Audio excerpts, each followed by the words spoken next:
कदाचित हा अपघात टळला असता. आता हा घात आहे की अपघात आहे?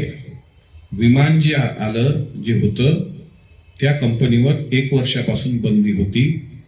मी काल शंका मीडियाच्या समोर व्यक्त केली होती की त्या दिवशी दादांची ओळख त्यांच्या हातातील घड्याळावरून पटली असं सांगितलं गेलं.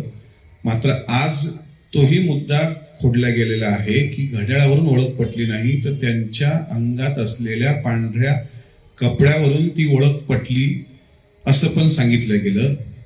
आणि दादांच्या या मृत्यूचं गूढ महाराष्ट्रासमोर आजचा 6वा दिवस आहे, ते अजूनही कायम आहे.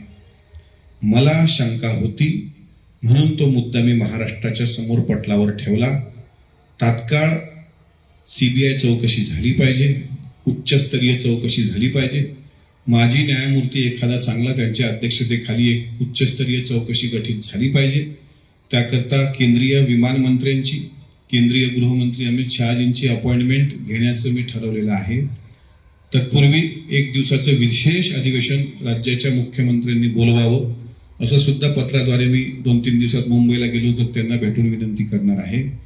आता जर दादांचा घातपात झाला असेल तर याची बदला घेण्याची जबाबदारी त्यांच्यावर प्रेम करणाऱ्या सगळ्यांची.